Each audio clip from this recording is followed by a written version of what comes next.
球大戰線深入世界最前線，全球各地觀眾朋友，大家好，我是葉思敏。今天節目一開始，我們先歡迎來賓，清華大學講座教授張延廷將軍。思敏好，大家好。前國安會副秘書長楊永明老師。思敏好，各位朋友好。陸軍退役少將李正傑將軍。思敏好，各位觀眾大家好。好，觀眾朋友，今天趕快來關心到中東的情勢。現在伊朗的5座地下飛彈城正式的上線，今天會來看到它，包括它的這個飛彈尼什跟加德爾都直指了以色列。那麼我們也要關心到的是2月6號的這一場核談判，美以之間的核談判還能談得下去嗎？哈米尼現在賭了，說川普啊，他打不起的就是長期的戰爭。那麼如果哈米尼下注川普無法擋的是長期戰爭的話，它能夠撐住美以聯手的打擊嗎？今天就這些議題，我們會一起來做關心。好，3個火線話題，今天請來賓幫我們做解答。來看到的是伊朗的5座地下飛彈城上線，剛剛講的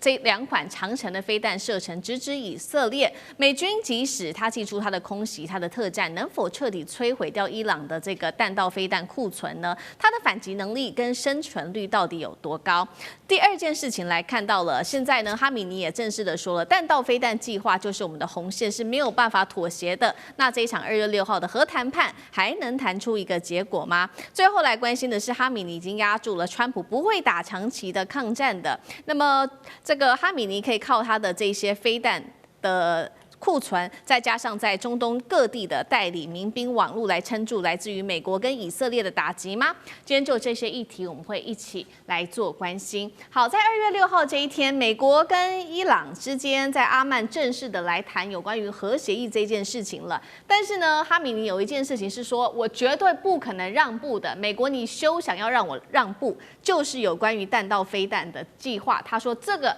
是伊朗的紅線。那麼彈道計劃到底現在發展的多快速呢？根據了解，目前伊朗境內已經打造了5座的地下飛彈城，分別包括了在首都德黑蘭的周邊，那麼還有其他的地區分布在東南西北等等各地，可以說這個全國性的火力網都已經排出來了。美國的情報機構是這樣分析的，他認為現在伊朗擁有的是中東地區最龐大的彈道飛彈的庫存，是特別要注意的，並且也指出了它的軍火庫啊，包含了射程可以達到2000公里的尼什跟加德爾等等的長程飛彈，是足以覆蓋掉全以色列全境的，是要非常緊張的。那麼伊朗現在打造的5座地下飛彈城，它的飛彈的打擊力，再加上它的生存率跟它的反擊力，能夠對美軍造成多大的打擊？張將軍怎麼看？我認為這個要看戰場存活率有多高，因為現在伊朗經過從去年2025年6月的5月重錘之後，伊朗一共有花了將近7個月的時間來整建它的相關的軍事設施。這個7個月的時間，我認為相對有限。那現在就是伊朗在做的，為什麼要變成這個彈道飛彈地下化呢？就是為了戰力防護、戰力保存。那它能夠達到什麼樣的效果？我認為這7個月還是不夠的。是有局部的效果，但是並沒有全面的效果，所以我認為是時間受限。但是如果能夠給伊朗再給他1年，我認為這個彈道飛彈的地下武器庫哦，那就可以達到他真的戰略的能力。那我認為現在只有戰術的能力，還沒有到達戰略的層級。第二個，現在伊朗它是分散屯儲，他們並沒有集中彈道飛彈存儲在一個地方。所以也會造成美國或以色列要對伊朗實施反制作戰，會有這方面的困難度，並沒有辦法完全殲滅伊朗的彈道飛彈。那這是伊朗之利，所以伊朗它是有利有弊的。第三，我認為伊朗目前最欠缺的是空優，因為伊朗的空軍是最弱。那空軍既然弱，戰機既然是沒有辦法來升空迎戰的話，那就要靠地對空飛彈。那地對空飛彈現在伊朗它的數量相對有限，伊朗的全境它的面積那麼的廣，它沒有辦法就全面的防守，只能重點要域的防守。它只能部署，並沒有辦法全部部署，只能重點防守。那這樣的話，在美國跟以色列、摩薩德還有 CIA 這方面的情報收集，它可以找到這伊朗的防空飛彈還有關通系統的部署所在，在第一時間可能就會給予摧毀。那我們現在反過來看美軍，那美軍怎麼用呢？我認為美軍會用大量的精準制導武器。那精準制導對它的這些我們知道的地下的這彈道飛彈的這個庫存的地方，以及防空飛彈或者是關通系統做摧毀。就跟類似2025年以色列對伊朗的這方面的攻擊，它的重點我認為是一樣的。畢竟爭取空優也是美國跟以色列這方面的首要之選。那第二個呢，我認為情蒐能力，伊朗的部署在美國的人造衛星，還有它的這些高空無人偵察機這方面的搜尋之外，再加上以色列內建布置在伊朗境內的這些情報人員，它可以精準的標定需要攻擊、需要反制的這些位置，所以變成美國跟以色列因為情報優先，而在戰爭上、在作戰能力上，也就提升了它的精準的度。另外一個，我認為打完之後不是就打完了，那就要經過戰果鑑定。那戰果鑑定，人造衛星跟以色列的人造衛星跟美國人造衛星也可以掌握戰果鑑定，要不要再攻第二波次？攻這個作戰的摧毀的程度到什麼樣的程度？是不是要再派第二波的兵力對伊朗的這些長程飛彈、彈道飛彈這設施，不管是尼什的或者是加爾德的長程飛彈來做第二波的破壞？那他們會做一個精準的評估。所以在這一方面，情報的優勢跟空優的優勢加起来，會對伊朗產生最大的壓力。那我們來看，那我們總體來做評估，我認為是防空能力、空優來決勝，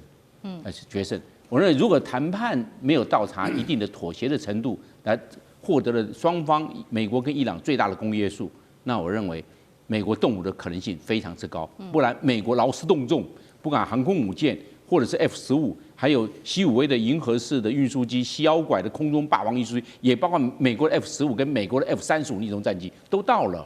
還有包括 WC-135的偵測輻射層的，它都已經派到中東去了。那我認為美國動手的可能性，只要談判破裂並沒有達成共識，美國動手的可能性非常之高。從整個目前態勢來看，所以我認為雙方都有壓力。伊朗有面對美國這個精準制導的壓力，那美國也有想，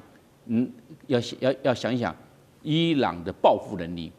它雖然沒有空軍去轟炸，但是它有彈道飛彈跟無人機。那這無人機對以色列的機場，甚至對以色列的這政治跟經濟的設施，都會到達某種程度的威脅。我認為雙方都有它考量的強點跟弱點。好，針對於伊朗的這個飛彈庫，它有它的優勢，就是它是分散的，但是它的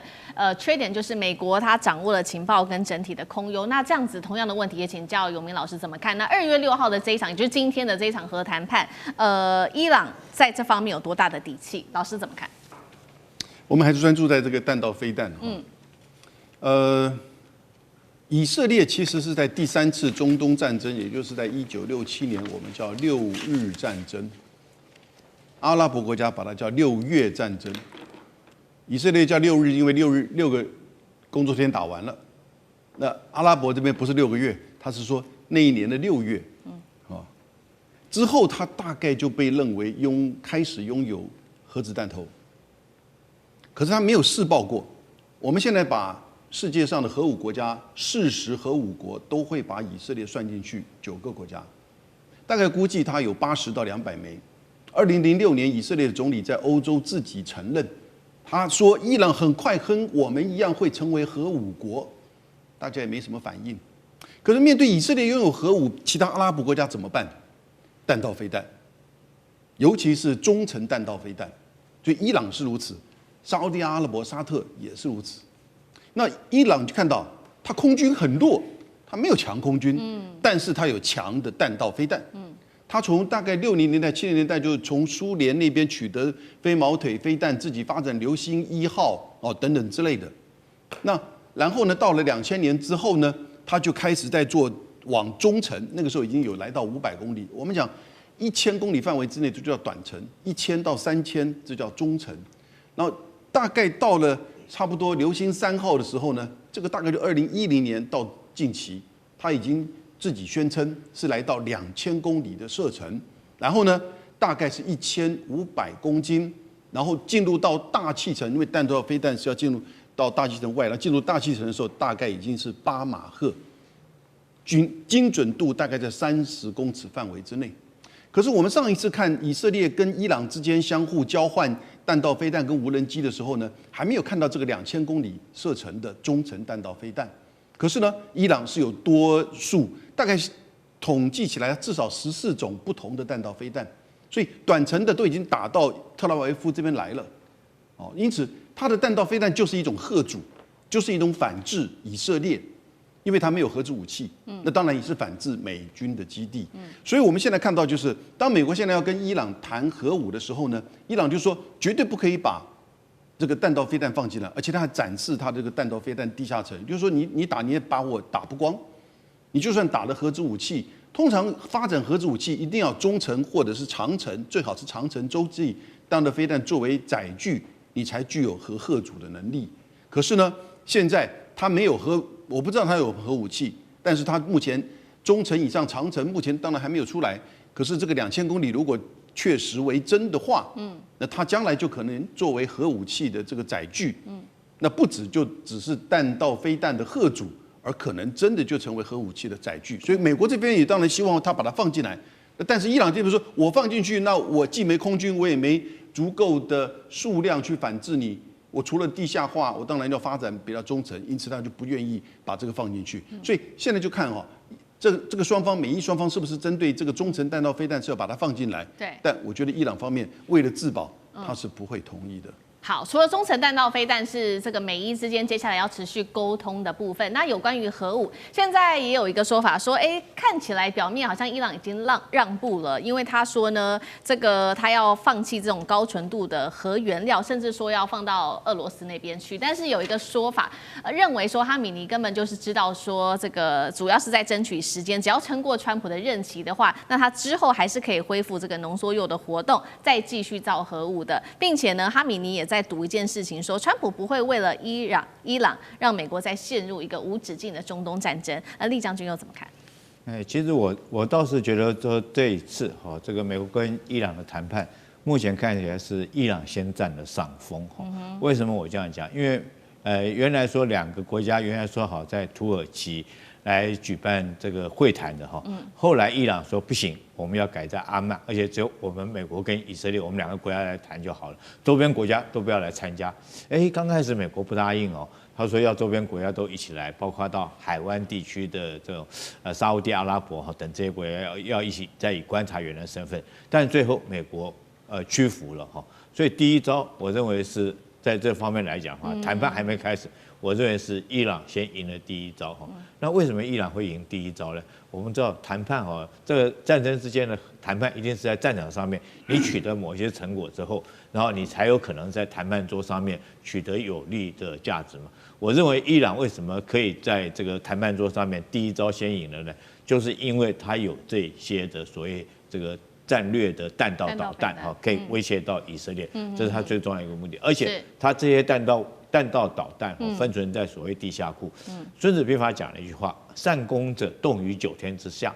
善守者藏於9地之下。他現在就將這些導彈藏於這個地下庫裡面。那美軍打得到打不到？其實去年美軍已經證明了他打不到。他打濃縮鈾用了7架的 B2 轟炸機，每一架 B2 轟炸機帶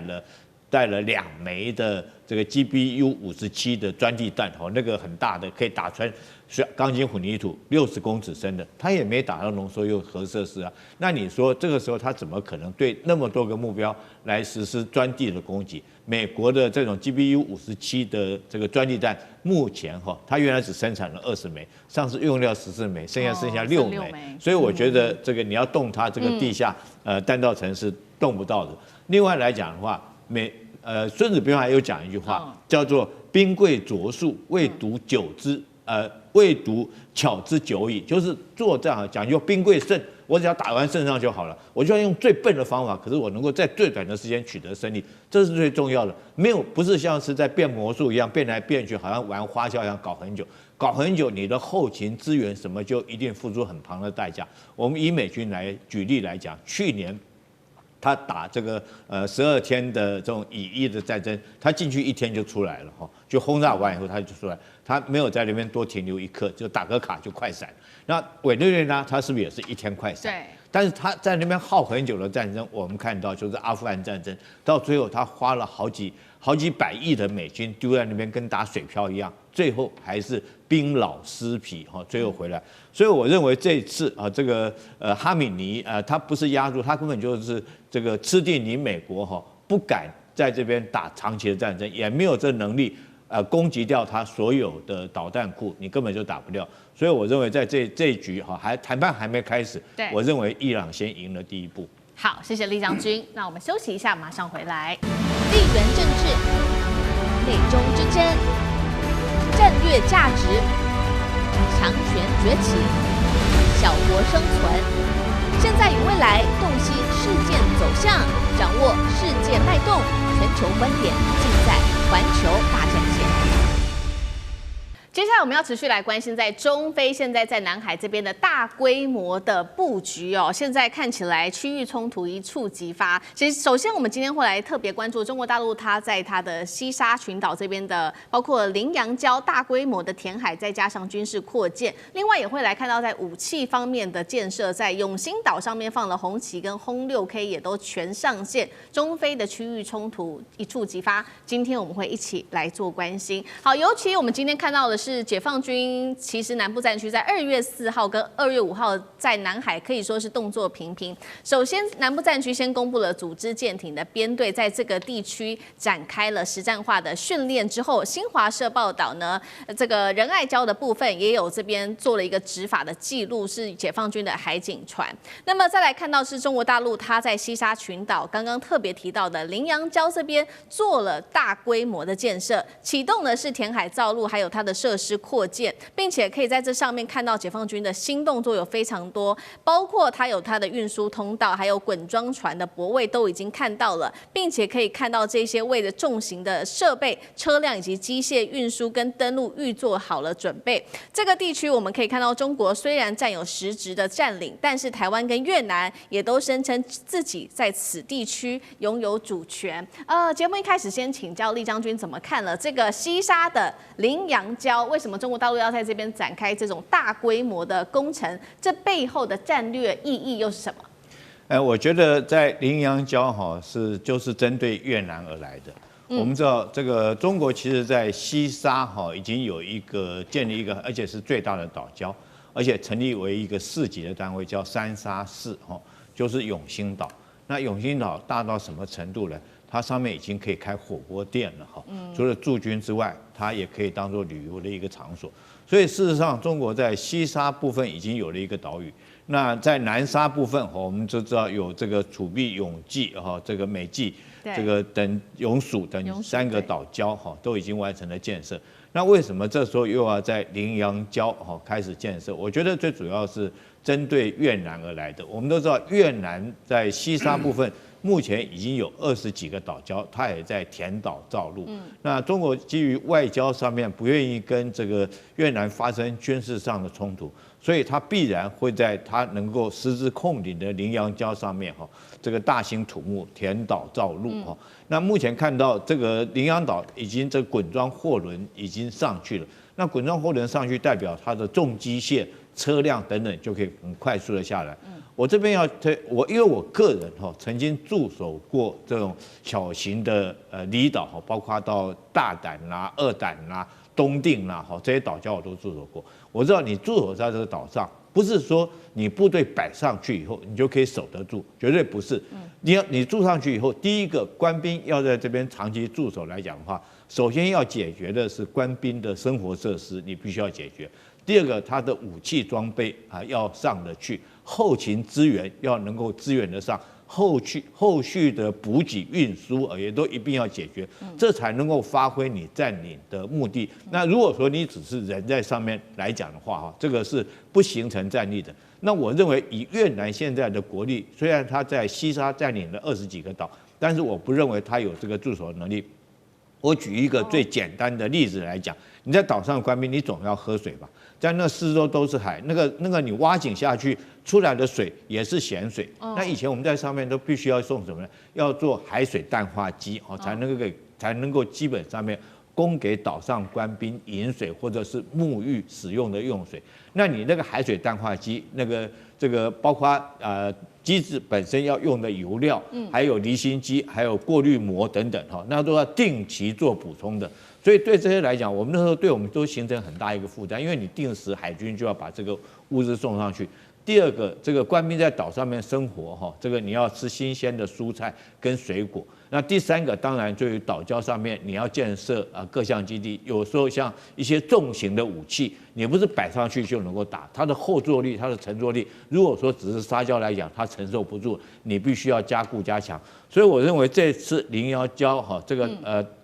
中國大陸已經這個運送了滾裝貨輪上去的話，他對這個島礁的建設應該可以將它建設成一個很堅強的海上堡壘。當然，目的是警告越南說，我在這邊是有一個真正的海上堡壘，跟你那個海上的沙堡是不一樣的。好，我們看到中國大陸這一回是劍指越南哦。那其實剛剛將軍幫我們提到的這個中國大陸在南海這邊的建設，除了南沙之外，還有西沙。南沙其實從2013年開始就掌握到我們 CG 上面看到的3個島，這當中包括了永暑島、美濟島跟主碧島。那在這邊有20多座的機庫，可以供轟炸機、空中加油機使用，也部署了地對空飛彈。再來比較新的是，我們在看到 CG 的下面這一行，2017年開始，中國大陸就把它的目光轉向了西沙群島。好，這當中列出來的包括了永興島，還有這個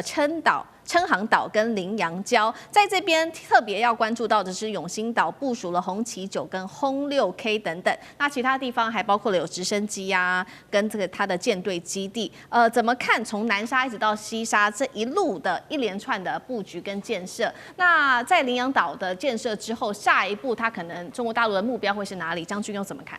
它這個就是要建設在南海的前進基地。我們知道從那個三亞。海南島的最東南角，三亞就魚林港，以前叫魚林港、三亞灣到永興島啊，距離是330公里。你看，它整個往前推了，往前推330公里，那直接從永興島起飛去到整個南海做巡弋任務，你就已經少了330公里，對，因為你已經前進了。那永興島2.6平方公里，是我們太平島的，我們講5倍大。太平島0.49嘛，後來建了碼頭之後變成0.52，它是2.6。那2.6是0.52的5倍，你就知道将近5倍到5倍多。你看它这个永興島大不大？大了嘛。然後再把這個羚羊礁又往前推了。羚羊礁夠不夠大？因為它那個南北距離是12公里，東西也是4公里，它是一個像橄欖形狀。那橄欖形狀，礁盤夠大，你要填礁造島，那你一定要有礁盤要夠大。你礁盤不夠大，水很深，你填的要更多。你要填更多才能夠成型。它現在礁盤夠大，所以我認為羚羊島有具備這個條件。但是中國大陸為什麼那麼積極呢？它現在在這個，因為羚羊礁是在永樂群島的最南端，你又更前進了，又比永興島更前進，那幹嘛不做？然後我認為中國大陸是3步走。第一個，先把這些填礁造島變成堡壘化。你剛才講的永暑島也好，主碧島也好，美濟島也好，我通通變成堡壘化，上面都有機場，也都有雷達站，也都有一些防空設施，也有軍港、深水港都有。我先變成個別堡壘化，個別堡壘化之後多了哈，就變成網狀化。你變成一個網狀了，因為大家都可以火力交叉，火力涵蓋都可以彼此，就變成我們講的網狀化了。這種帶狀化變成星羅棋布之後呢，變成一個網狀，那網狀化再加上現在武器裝備的發展，我們叫無人機。那無人機飛來飛去，這個島飛來飛去，變成立體化。那整個連成一起，你看變成一個穹啊，天穹這種立體化了，把整個南海是不是罩起來了？所以堡壘化也好，網狀化也好，或者變成立體化也好，把這個星羅棋布的通通建起來了。所以中國大陸是一步步來，他先找有礁盤大的。當初為什麼講？就是我們剛才講的永暑礁、主碧礁、美濟礁，為什麼都變成島了？就是這個樣子，礁盤他們露出到時候就是最大。雖然島露出來的它是低潮高地，露出來不多，但是礁盤好大啊。就有點類似我們的東沙島是一樣的，礁盤都很大。那現在呢，所有島嶼有個共同的現象，就是易攻難守。你要攻那個島嶼，很容易就拿下來了。為什麼？它沒有腹地嘛，真的，但是你很難守，但是有彼此交叉火網就不一樣了。因為什麼？你要攻那個島嶼，我其他的火力過來，對，就變成，所以我們為什麼一定要網狀化跟立體化？因為它所有的島嶼全部都是易攻難守，守不住。第二個呢，所有的島嶼都沒有腹地，腹地有限，沒有腹地就沒有作戰縱深，那又沒有辦法，又難以自給自足，因為它經濟條件有限，淡水有限，電力有限，都難以自給自足。所以為什麼一定要做網狀化作戰？那現在我們講了，我做一個小總結，就是因為中國大陸填礁造島、抽沙填島的技術進步了，那技術進步了，它就要往這方面來做發展。我認為這個西沙群島搞定了，下次不要忘了，因為黃岩島啊，菲律賓經常鬧事啊，我認為。早晚，因為現在黃岩島是國家海洋保護區，我認為下一個目標黃岩島少不了，然後再往南沙，它一步步來，所以變成整個以後變成一個網狀化跟立體化的一個島嶼模式。好，所以我們看到菲律賓其實呢，除了剛剛提到的劍指越南之外，還有菲律賓這個地方，那在這邊做一個網狀化的軍事部署。那我們也來看看，其實剛剛特別提到的菲律賓在這邊也有打出一個新的牌哦。菲律賓我們來看到是小馬可仕在最近宣布的，他在巴拉望附近呢，這個地方一個氣田叫做馬蘭帕亞。氣田以東5公里的地方，他說發現了一個蘊藏量非常高的天然氣哦，28億立方公尺的天然氣，可以供1年570萬的家庭來做使用。重點是這個天然气儲存的地點其實是非常具有爭議的。當年2022年前總統杜特地就在這邊曾經因為跟中國大陸有主權爭議，所以停止在這邊勘察它的石油跟天然氣。那這個時候，小馬可仕他想要再開發這個地方，中國這一次會讓步嗎？游明老師怎麼看？這個事情是真是假，然後呢，範圍多大，它可開採的程度是如何，其實都還不知道哈。那也就是1月19號，小馬可仕總的一個宣布，感覺上是他一個策略，不過當然也不是無始之地，因為在這個區域其實擁有天然氣的這個儲藏量是很正常的。你看，在西沙那邊，中國大陸跟越南都各自在做一些開採。我們台灣過去有一艘就是海釣船，曾經到達到我們太平島的附近去做，就是海底的這些地質層的探勘，也發現到有甲烷冰。那甲烷冰，因為甲烷就是天然氣的主要成分，也就是天然氣，所以但是它的儲藏量的分布啊等等之類，都要很大型的研究才比較知道。而這個區域当然你要知道大型的研究並不容易，因為它基本上地形因為都是珊瑚礁，第二個政治上的這個爭議啊，所以呢並沒有做很大型的。可是，在西沙那邊是有。那距離就是巴拉望島跟仁愛礁之間大概160公里，85海里，所以它巴拉望島以東的氣田在以東5公里之處，其實就已經很接近，就是仁愛礁的附近了。而如果真的有儲藏的話，它底下一定也比較是一個大範圍。那如果天然氣或者是油田的話，它甚至可能是移動型、流動型的，就像是在東海的油氣田一樣。日本跟中國在這邊都有相當的這個爭議過。這到後來就是雙方各自都沒有辦法去往前推。那中國現在這一步，在就是說，中國這一方他開始在往前動，引起日本的抗議。在這個問題上，我覺得，小馬可仕當然也不排除他可能就是在訴求民粹嘛。也就是說，你看我們那邊有很大的油氣田，有天然氣，然後可以供我們的發電，當然不可以讓啊。這當然也是他一個做法。那第二個是，也許是部分為真，那因此爭取這個能源主權、島嶼，這都是一回事兒啊。那所有這個層面呢，不太容易在現階段能夠分開處理，所以我跟你合作處理油氣田，但是我們主權有爭議，那除非你雙方擱置爭議，否則的話，以現在中非的這個南海的爭議情況，不容易做分開甚至擱置的處理，所以大概也就停留在小馬可仕自己本身的這一個訴求了。好，謝謝游明老師。那我們休息一下，馬上回來。地缘政治、美中之爭、戰略價值。強權崛起，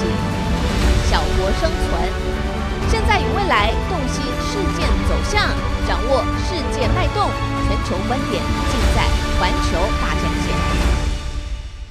接下來我們特別關心到的是來自於《華爾街日報》的最新分析，他認為2026年的關鍵，中美經濟正在加速的離婚。這當中我們也看到了一些的跡象，包括最新習近平在有關於糧食，中國大陸的糧食上面要實現戰略自主，尤其呢豪砸了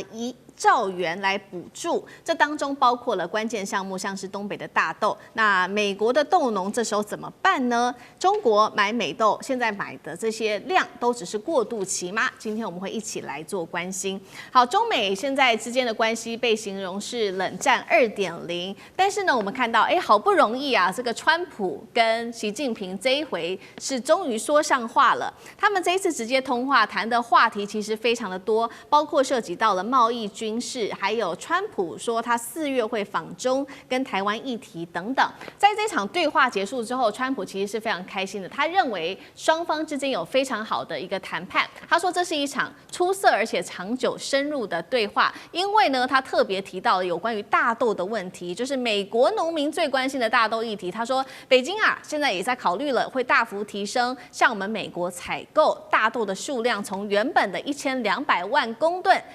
拉高到2000萬公噸，也就是增加了800萬噸的一個量，並且他還透露說，北京還有承諾我們其他事情哦，下一季的採購量還會持續的增加，擴大到2500萬公噸。那這個消息一出，當然了，黃豆期貨的報價終於是暴衝，創下2個月以來的新高了。美國的農民，大豆農民聽到這個消息是不是最開心呢？因為他們已經慘淡了非常非常久的時間了，尤其在這個海外的銷量慘淡哦，這個價格更是跌到了14年的新低。普渡大學更是說呢，就算現在有了這樣子的一個利多消息，但是大多數的美國農民啊，還是認為說現在的經濟的經營狀況還是會比去年還要更慘，似乎是對川普是沒有信心的。另一方面，也是他們也擔心，巴西在今年哦，这個它的產量在大豆上面會創下新高，達到了1.8億公噸，價格更低，更吸引中國大陸的買家。所以呢，中國大陸其實也有另外一個選項，它可以跟巴西去買大豆啊。所以節目一開始要特別請教楊老師怎麼看了。北京一方面現在也承諾說，會跟這個川普買大豆，但是另外一方面又砸了兆元，這當中的戰略計劃還包括了推動糧食的自主。他現在是對美國釋出善意，還是把跟美國買這些大豆當作是一個過渡期而已？那為什麼習近平會願意答應川普去買大豆？老師怎麼看？我們看2023年到24年呢，中國大陸跟美國購買大豆，大概是美國大豆出口的54%，所以一半以上它的出口都是往中國大陸，那來到了超過2500萬噸以上。而價值呢超過130億美元，所以這不是個小數目。而它牽扯到第一個是大宗物資的，就是在大國之間大宗物資，因為大宗物資牽扯到都是跟這些民生物資有關的這種移動買賣。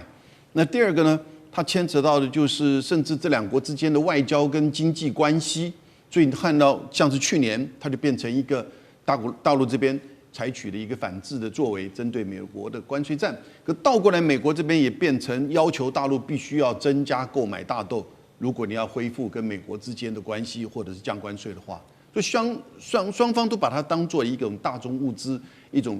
外交跟經濟競爭甚至對抗的手段。可是它會影響到的是什麼？影響到這個市場上的這些這些沙拉油啊，然後飼料啊，甚至這些。所有的這些雞、豬、農的飼料，然後影響到他們的價格，因此影響民生很深刻的，所以它必須要分散。那分散呢，當然最主要像是巴西澳洲、印度這些地方都有。那如果中國大陸自己本身可以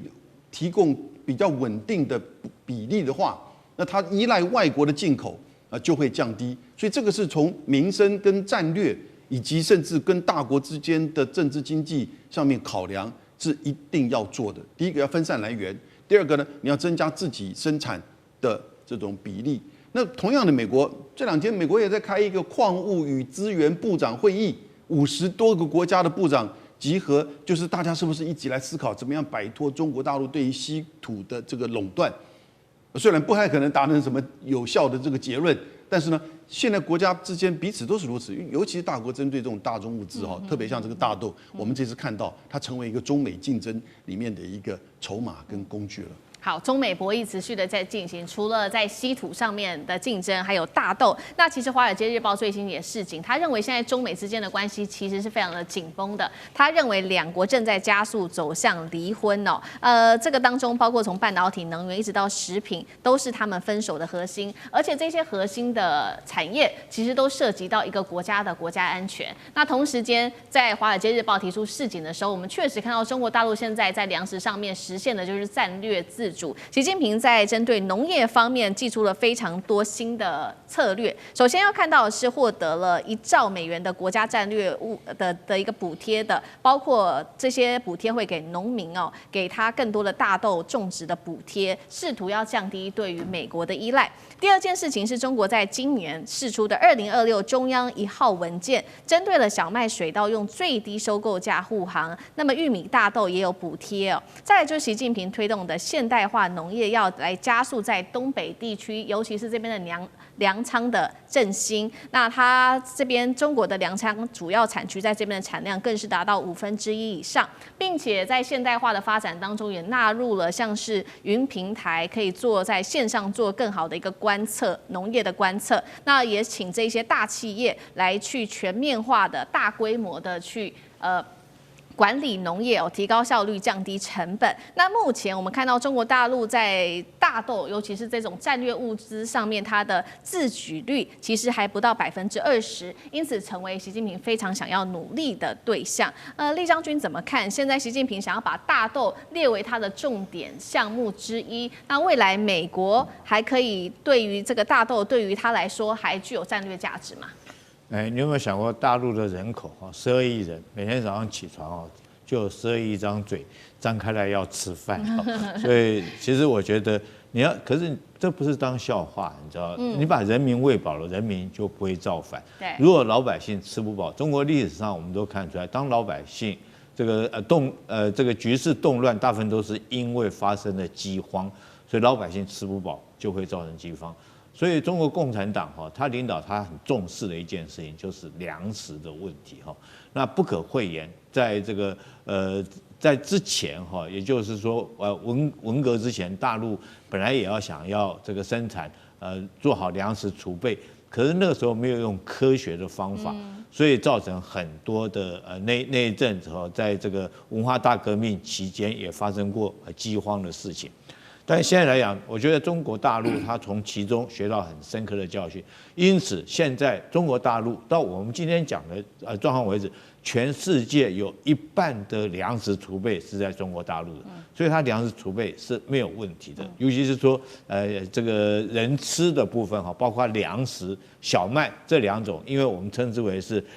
口糧作物，是絕對充裕的。那為什麼大豆到現在為止還要仰賴這麼多量進口？因為大豆跟玉米這兩種農作物是非口糧式的農作物，它大部分是做什麼呢？第一個，我們知道大豆是榨油嘛，然後這個玉米大部分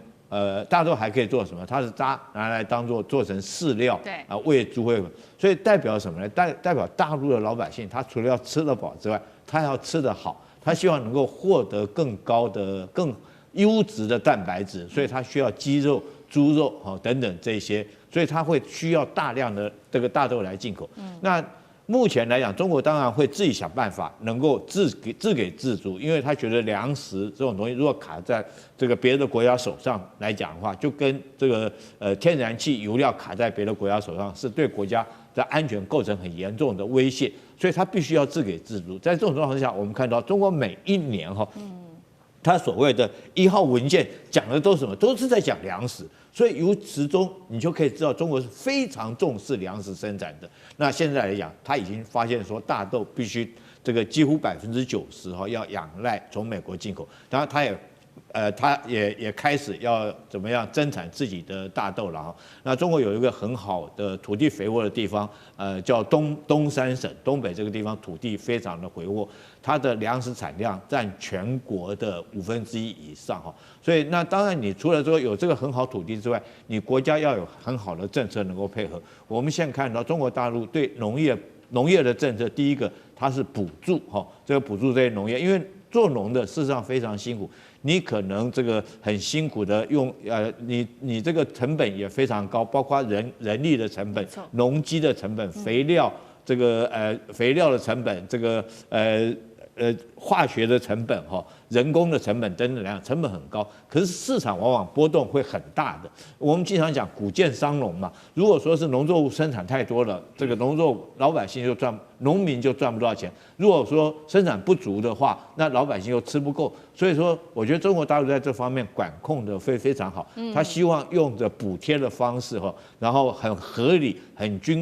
有價格，鼓勵農民願意在大豆跟玉米方面來生產。當然，如果說是到有一天中國東北地區能夠生產出他們自己中國大陸所需要的產量之後，它當然會減少對美國的依賴。是好，所以我們看到說，中國大陸現在已經把糧食自主列為是一種國安的問題，用科學方法、現代化的方法來做糧食上面的自給自足。那如果是這樣子的話，對於全球糧食接下來會有什麼樣子的一個衝擊？那包括《華爾街日報》提到，美中正在加速離婚，是否供應鏈也會加速脫鈎？張將軍又怎麼看？我認為他們那個美國跟中國大陸之間的脫鈎，它會有限性，因為按照經濟學上的比較利益法則，大家都有相互的需要。那美國便宜的，美國賣給中國大陸，像農產品；中國大陸便宜，中國大陸賣給美國，雙方都受利互利。所以一定要貿易往來。為什麼？貿易往來才一個自由的貿易中雙贏，你都不要，那大家買不到便宜的東西，大家都受害，大家全部都要消費者都要買到便宜的東西，所以這很清楚。那我們現在看這個大豆。我認為大豆啊，它有三個條件，所以沒有辦法脫鈎。第一個，大豆不經放，你不是我放久一點，你機器設備可以啊。這大豆這個1年是新鮮了，2年之後就開始有點黃菊毒素了，你大概只能當飼料了。你1年可以在那煉油，反正那麼多豆類，有豆皮、豆腐、油豆腐，什麼都是豆，那可以，這是新鮮的吃。你一放了1年之後，那對不起，那只能做那個飼料了。那你這樣的話，整個的經濟價值降低了。美國的大豆的市場產量那麼大，所以但是中國大陸要不要向美國買呢？我認為會向美國買，因為有個條件就是說，中國大陸一直是貿易順差對美國，美國對中國大陸是貿易順差，然後貿易逆差，那我就買你100億，因為現在大豆1公噸400塊美金，你就可以知道了，一公噸是400塊，那下了2000。你要知道，我們2000萬噸哦，那是80億美金。對，如果達到2500萬噸的，剛好是100億美金，是這個樣啊。那今天我們就講到了，那整個貿易的赤字，稍微平衡一點。我賣你大豆嘛，那美國剛好也需要出口啊，美國需要中國大陸的市場，中國大陸需要美國的大豆，剛好相互。當然可以向巴西買啊，巴西也是大豆產量國，問題是巴西跟中國大陸之間的貿易赤字沒那麼嚴重啊。那就跟美國反而可以做調節，我認為是在調節上面。那這個調節呢？美國是我們講的貿易順差跟逆差的調節。那巴西扮演的什麼角色？巴西扮演的是大豆的洞庭湖。當中美關係不好的時候，那我不向美國買，我向巴西買，它變成洞庭湖就對了。那麼中美關係好的時候啊，那巴西你就大豆少賣一點吧，因為中國大陸會向美國買大豆，所以。巴西是站着一個調節水位的這個角度，那是這個狀況。那現在中國大陸說現在有很多對國內鼓勵種大豆啊，我認為還是有限性。為什麼？大陸人多。第二個呢，大陸現在的都市化會把農地吃掉，滄海桑田嘛，會把農地吃掉了。沒有農地去吃這個都市的啦，只有都市吃掉農地，所以地會越來越少。當然科技會進步，但是問題是中國大陸現在吃肉的人越來越多了，豬鴨牛羊還有雞，還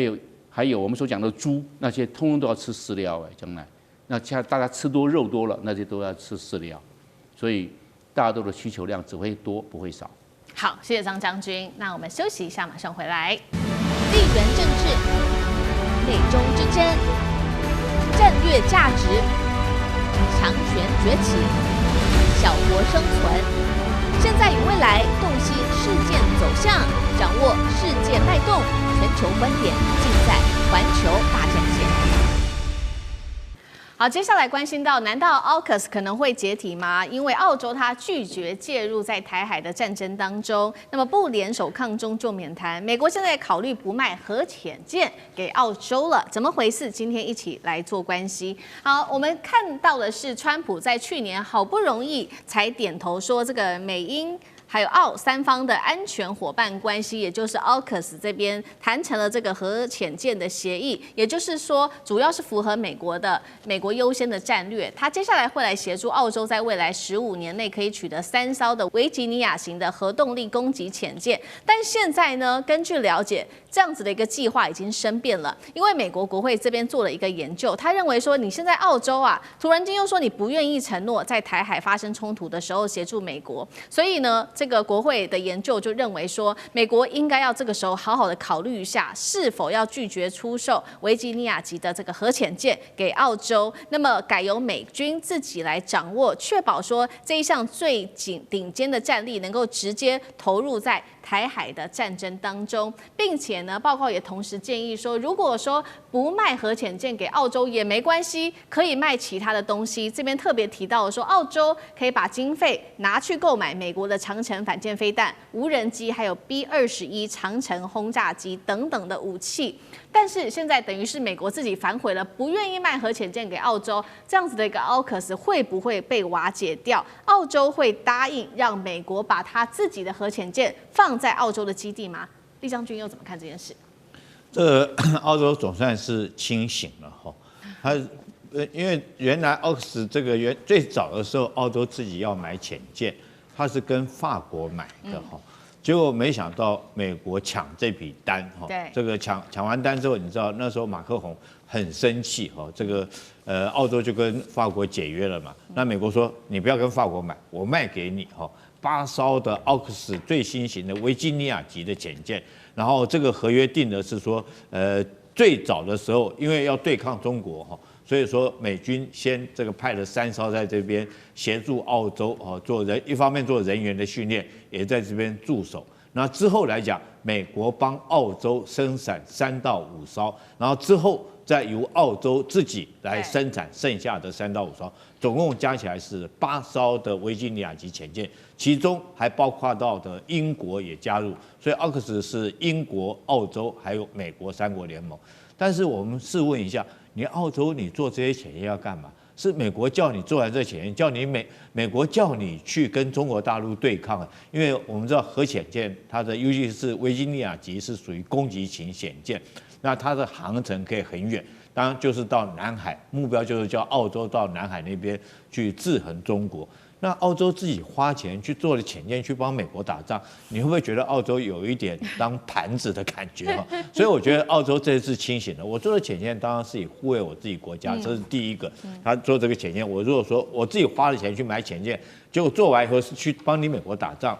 那我當國家算不划算。第二個來講，他會得罪中國哈，這個中國也都知道，所以中國去年做了幾個動作。第一個，原來對澳洲原來這個不管是在貿易部分，農產品、龍蝦、紅酒什麼就不跟他買了，鐵礦石也不買了。那現在來講，中國跟澳洲慢慢和好，當然貿易和好以後，這澳洲來講就不能對中國採取這麼軍事上的對抗的行為。第二個，中國還做了一個動作，可能大家還記得哈，去年的時候，中國一艘055的大驅潛艦開到了澳洲門口去繞了一圈，而且這個繞完一圈之後還在那邊做實彈演習，就是主要是針對你澳洲，如果要跟美國聯盟來在南海地區來對抗我中國。中國代表說，我也有能力到你澳洲去，直接到你門口去開炮去了。所以澳洲算一算，算盤打一打，不划算，我自己花錢去幫美國打仗，所以這個時候他就不參加。不參加，那美國第二個因素是，美國自己做這個維吉尼亞級潛艦，它的造艦速度嚴重的落後哈。他如果說是要幫澳洲建這個3到5艘的話，它最少1年年產量要2艘的核潛艦。那目前來講，它一年只能1.2艘哈，所以美軍變成什麼？就自吃還不夠，對不对？自己吃都不夠，你怎麼去幫澳洲賣給澳洲呢？所以說，整個澳洲的奧克斯潛艦來講的話，是進度是嚴重的落後。那美國想想看，既然你澳洲不願意幫我打仗嘛，那我就不把潛艦賣給你了。第二個是我自己產能不夠，我現在每年只能生產1.2艘，那我還有舊的潛艦我也要淘汰啊。在這種狀況下，美國認為說，那我就不賣給你澳洲潛艦了哈。這個我生產的潛艦我自己剛好夠用，就不賣給澳洲。那澳洲已經編了這個預算做什麼呢？他叫他自己去買 B2，跟美國還是要做他生意了，賣給他 B21轟炸機或者是長程的這種戰略導彈來換購買這些武器，還是叫澳洲要協助美國打仗，目的在這個地方不變的。但是澳洲他會買單嗎？剛剛說了，那美國說，那你不要買這個核潛艦，買這個反艦飛彈、無人機跟 B21，澳洲會不會買單？能夠取代核潛艦嗎？還有就是 AUKUS 會不會解體？張將軍又怎麼看？我認為這個是它各有各具備的戰略角色，所以無人機或者是這些反艦飛彈，它有扮演它的角色。但是我們今天要来想，從那個角度來看，澳洲的威脅來自於哪裡？因為澳洲770萬平方公里土地那麼大，但它四周環海，它的威脅一定來自於海上，你不可能來自於陸地嘛。就这澳洲它就是这個國家，一定從海上過來嘛。但是你如果把這8艘的阿肯斯的核子動力維吉尼亞級的攻擊潛艦放在水下，在哪裡，他就會怕。你在水面上或者在空中看得到啊，水面下看不到。而且它是核子動力的，它不用起來換氣。一直潛在下面，潛在哪裡？你這海上的兵團過來了，但是下面有沒有？所以我認為沒有辦法做完全取代。他用無人機或者是用反艦飛彈，並沒有辦法完全取代，因為只要是他有核動力的攻擊潛艦，對方來自於海上的這些威脅，就要開闢水下的安全航道。你就會籌措前後啊，顧忌再三啊，因為潛艦在哪裡不知道。所以這個重不重要？這個戰略角色很重要。那剛好這也就是說，澳洲的核子動力攻擊艦可以布防水下主炸防線。這我在這個地方負責，因為為什麼？我在這個地方做伏擊區，在另一個地方重要的水道我也做伏擊區，在另外水道做伏擊區。你整個的這個對澳洲的這一威脅的狀況之下，就要顧忌再三了。到底哪個地方是主炸區？所以我認為。反艦飛彈或者是無人機也要，但是問題是水下兵力也要，不能說這個完全不要，然後我們就通通投資在反艦飛彈跟無人機這上面，那你就少了一個戰略角色。最重要的，為什麼我們是想到這個核子動力攻擊？因為它的隱匿性太高，對，又靜音很難，因為核子動力它不用那個我們講到那個引擎，它是核動力的，它根本不要起來換氣。它的氧氣是自己內部在製造的，所以它隱匿性夠高，而且它待得夠久，所以它只要一布防之後啊，會對來自於水下的威脅哈，它就會減輕。所以我要認為在這一方面，它的有角色的不可替代性。那至於所以美國看準了這一點，所以美國就要求你澳洲想要這一個阿肯斯的核子動力攻擊潛艦，那你就要接受我哪一條件，要針對台灣這一方面，你要支持我美軍來作戰，所以他看準了澳洲的需要，美軍剛好抓到他的這一個所需要的這個痛點，所以開出了這個條件，所以我們可以看到，因為美國開出的條件，也知道澳洲急需這方面的裝備，被美國抓到這一點。好，所以我們看到，因為這個核潛艦的問題，現在美澳的關係也陷入了冰點當中。但是為什麼另外一方面，在中澳的關係原本不是已經稍微復甦了嗎？為什麼在這個時候，在經濟上面的關係又變得很冰冷呢？因為澳洲的政府打算要強行的收回租借給中國企業的達爾文港。我們來看到澳洲總理艾班尼斯最新說的，他說出租給中國大陸達爾文港是不符合澳洲國家利益的。當然了，中國駐澳的大使就立刻反嗆澳洲的這個行為。那目前來說，其實中澳的關係也會因為這一項決定而生變哦，變得在貿易上變得衝擊非常的大。因為中國大陸是澳洲很重要的貿易夥伴，佔澳洲的商品跟服務貿易總額達到24%左右。那接下來澳洲政府他會怎麼做呢？在中國大陸跟美國之間怎麼選？楊老師怎麼看？這個是艾班尼斯政府的一個選擇。他選擇在跟美國的軍事合作，還是局限在澳洲的近海、南太平洋，然後到東南亞，而不會延伸到了南海甚至台海的區域。這是當初要做 AUKUS 買核潛艦，可能會介入到台海衝突的一個理由。但他現在選擇要退縮，回到傳統澳洲前進防衛，也就是澳洲把他的國防線不是放在他自己的本土，而是放在東南亞。那因此呢，這樣子的一個退縮，他就當然核潛艦對他來講的關鍵性就不重要。可是呢，美國的要求，那你達爾文港必須要讓中國退出，因為對美國而言，在全世界的重要的港口也是一個重要的地緣戰略。